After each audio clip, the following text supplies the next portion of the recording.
Hello, hello. Okay, this question goes to Joe Beckner. And Joe, I love another J name, is saying, I'm working on budget for next year and I want to track the size of data, the size of or data warehouse over time, month by month to predict when we need to purchase additional rows. Okay. And Coleman over here, my buddy, Coleman's like, hey, you could do this using the governance data set. He is exactly correct. And I will show you how we can do that. And then I came in here and I said, here's some colors. Okay, okie dokie. So here's what we're going to do. We're going to go to data at the top. You're going to go to connectors and you are going to type in governance. Governance. Cool. And we're going to pick on this governance data set. Sure, whatever. So if you have not connected it, it's just a smidge extra work you have to do. We're going to go to add account and you have to get this API key. So where is that thing? Well, you hit this question mark, you'll go to here, knowledge domain, blah, blah, blah, blah, blah. But it's also right here. I go to more admin, boom, access token. You'll get an access token, put that in there. Customer name is going to be something like your instance name. So whatever your instance name is, like mine is dashboard dudes, you put that in there. Okie dokie. So once you get that, let's go take a look at this data. I'm going to go here.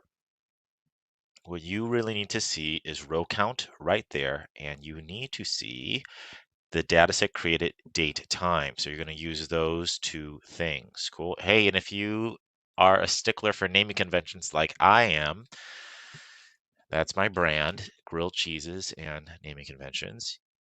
You can do something like this, where I have everything labeled as organization : something. That allows me to do this on my internal dashboard. That allows me to break this out by how many rows are coming by training, by data science stuff, finance, blah, blah, blah, blah, blah. Cool. Hey, what if you don't care? If you don't need to see this by department? Well, I got a better route for you. Let's go here. Let's hit that sucker at an analyzer. All you need to put in is the date that was created, the sum of rows, easy peasy, done. But if you do not really care by department, I would suggest you do a running total. So now when we do running total, I'm going to take this one out because we don't care about it. Now I can see, hey, for the full year, let's also do this. Give me the current year. No, I want to do that one. Graph by month, that's fine with me. So now I can see how my number of rows has increased for the current year, right? Every month going forward. That's probably what you're looking for. Hey, but what if I want to know for next year? Well, I can use Domo to actually help me out. I'm going to go to this prediction thing. And let's say I want to, I don't know, measure out for the next 3 months.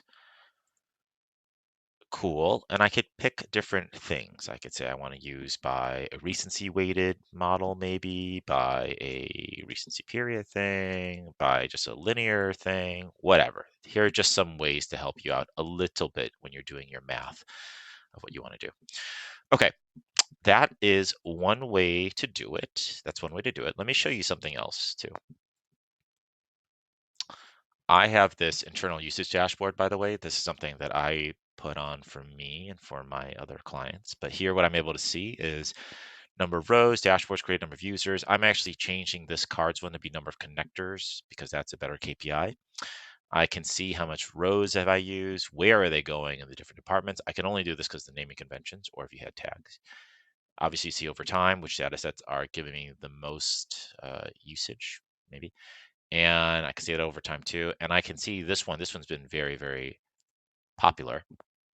Which data sets are getting the most love? So I can start to see here is where are people going and internally. And I have this for my other clients so that we actually know, hey, if what we built was actually used. So that's kind of cool. Okay, couple more things. Hey, what if you're on so one way is if you're not on consumption model and you're like, hey, I just need to know because I need to go purchase a number of bulk rows, then this is going to help you out, right? You could do it that way. If you are on consumption model, Coleman was mentioning this. I don't know if this is going to show on mine. I go here. Now, on some of the people who have consumption model, there's a little tab here that says credit usage. And if you click credit usage, it'll show you then how many credits have you burned every month or whatnot. A little trick with that one, if you know what I'm talking about, is you have to, well, here, I'll show you this one just because I have it up. There's this credit utilization thing. And then if you do that, it'll basically bring you to an app that will then ask you to connect some stuff to it, Domo Stats, and we'll show you this whole page on credit utilization. But it's going to say the word sample everywhere. Why? Why does it say samples a watermark everywhere? Because you need to do a little trick where you need to go back into the ETL, remove the word sample from the output. Something so small. Hey, if this was helpful, I would appreciate something. If you go to Pantry, dashboarddudes.com/pantry, I'm going to put this video up here. I put every single video answer I've done here, so you have it, that you can see everything. Maybe it'll help you out. But specifically, Joe, with this one or anybody else, I have a course that I teach, and I teach how to do Domo stuff. And on 301, I specifically go over how to make that internal dashboard. So you get a 14-day trial. You could totally sign up, learn it, and then just end it.